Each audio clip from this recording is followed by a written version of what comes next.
Malu sweet and spicy ഫുഡിലേക്ക് എല്ലാവർക്കും സ്വാഗതം.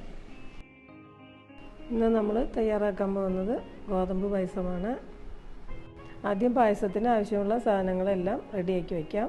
അതിനുവേണ്ടി 250 ഗ്രാം സൂചി ഗോതമ്പിൻ്റെ നുറുക്കെടുത്തിട്ടുണ്ട്.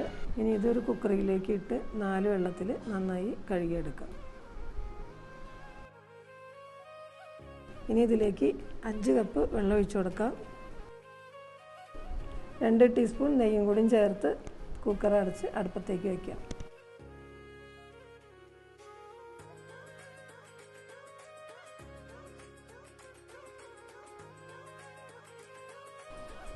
ആവി വരുമ്പോൾ വെയിറ്റ് ഇട്ട് കൊടുക്കാം.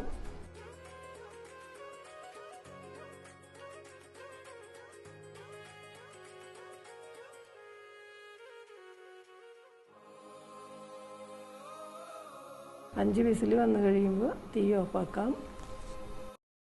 ഇതിലെ ആവിയെല്ലാം തനിയെ പോയി കഴിയുമ്പോഴേക്കും ഇത് പാകത്തിന് വെന്തിട്ടുണ്ടാവും. ഇനി ശർക്കര ഉരുക്കിയെടുക്കാം. ഞാനിവിടെ 700 ഗ്രാം ശർക്കര എടുത്തിട്ടുണ്ട്. ഇതിലേക്ക് 1/2 കപ്പ് വെള്ളമൊഴിച്ച് ഉരുക്കിയെടുക്കാം. അവരവരുടെ പാകത്തിനനുസരിച്ച് മധുരം ചേർത്ത് കൊടുക്കാവുന്നതാണ്. ശർക്കര ഉരുക്കിയിട്ടുണ്ട്. ഇനി അത് ഈ ചൂടനെ തന്നെ ഒന്ന് അരിച്ചു വയ്ക്കാം.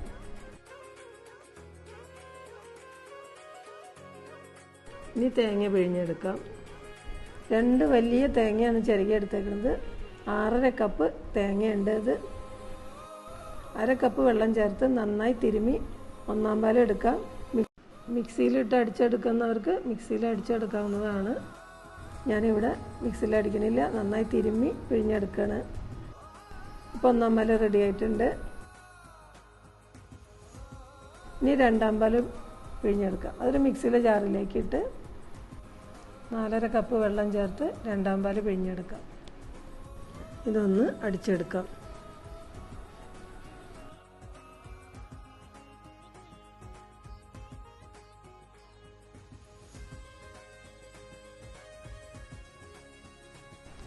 ഇപ്പോൾ 2/2 പാൽ റെഡി ആയിട്ടുണ്ട്. ഇനി അടുത്തത് 3/4 പാൽ. അത് 2.5 കപ്പ് വെള്ളം ഒഴിച്ച് ഒന്ന് അടിച്ചെടുത്ത് പിഴിഞ്ഞെടുക്കാം. 1 കപ്പ് 1/4 പാൽ, 4.5 കപ്പ് 2/2 പാൽ, 2.5 കപ്പ് 3/4 പാൽ. ചുക്കും ജീരകവും ഏലക്കയും കൂടിയും പൊടിച്ചത് 1.5 ടേബിൾ സ്പൂൺ എടുത്തിട്ടുണ്ട്. അതിലേക്ക് ലേശം തേങ്ങാപ്പാൽ ചേർത്ത് ഒന്ന് യോജിപ്പിച്ച് വയ്ക്കാം. ഇതിൽ ആവിയെല്ലാം പോയി കഴിഞ്ഞിട്ടുണ്ട്. ഇനി നമുക്ക് ഗോതമ്പ് വെന്തോന്ന് നോക്കാം. ഗോതമ്പ് പാകത്തിന് വെന്തിട്ടുണ്ട്. ഇനി നമുക്ക് പായസം ഉണ്ടാക്കാനുള്ള ഉരുളി അടുപ്പത്ത് വെച്ച് ഈ വേവിച്ച ഗോതമ്പ് അതിലേക്ക് ഇട്ട് കൊടുക്കാം.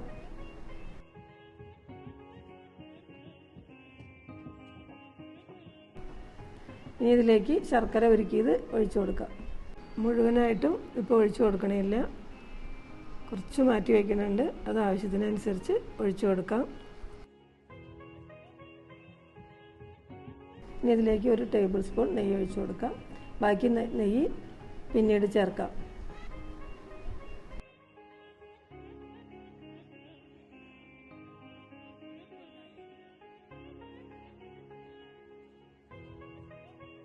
മാറ്റി വെച്ച ശർക്കര ഉരുക്കിയത് ഇതിലേക്ക് ചേർക്കാം.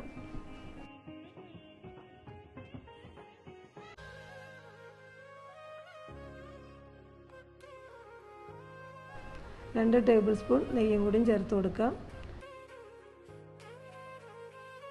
2 ചെറിയ കദളിപ്പഴം ലേശം പഞ്ചസാര ചേർത്ത് അരച്ചെടുത്തതാണിത്. ഇതിലേക്ക് ചേർക്കാം. 3-3.5 ടേബിൾ സ്പൂൺ ഉണ്ടാകും.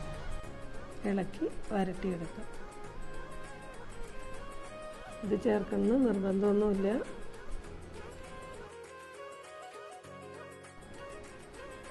ഇപ്പം നന്നായി വരണ്ട് വന്നിട്ടുണ്ട്. ഇനി ഇതിലേക്ക് 3/4 പാൽ ചേർക്കാം.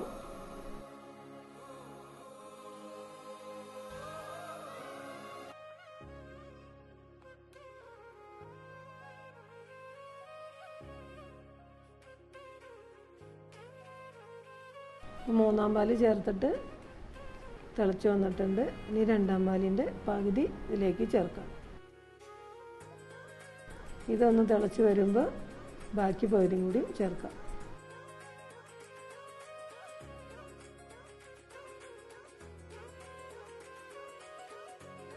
ബാക്കി പകുതി ചേർക്കാം. ഇനി തുടർച്ചയായി ഇളക്കി കൊടുക്കാം.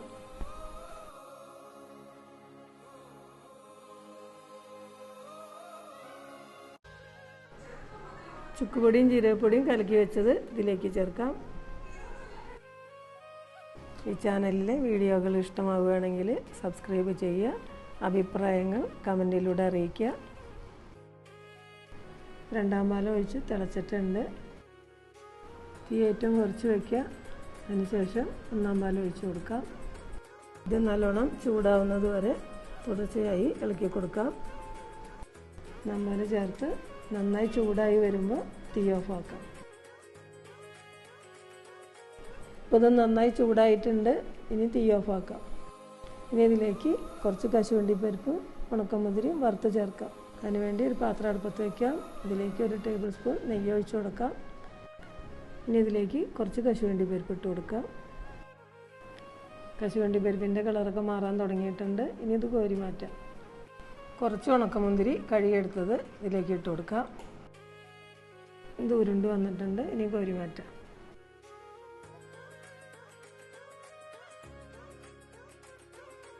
ഇനി ഇത് പായസത്തിലേക്ക് ചേർക്കാം. അവരവരുടെ ഇഷ്ടത്തിനനുസരിച്ച് മധുരം ചേർക്കുക. അതേപോലെ ഉണക്കമുന്തിരിയും കശുവണ്ടിപ്പരിപ്പും ആവശ്യത്തിനനുസരിച്ച് വറുത്ത് ചേർക്കാം. നമ്മുടെ ഗോതമ്പ് പായസം റെഡി ആയിട്ടുണ്ട്. നല്ല പായസമാണ്. എല്ലാവരും ഉണ്ടാക്കി നോക്കുക. നല്ലൊരു റെസിപ്പിയുമായി വീണ്ടും കാണാം. വീഡിയോ കണ്ടതിന് എല്ലാവർക്കും നന്ദി.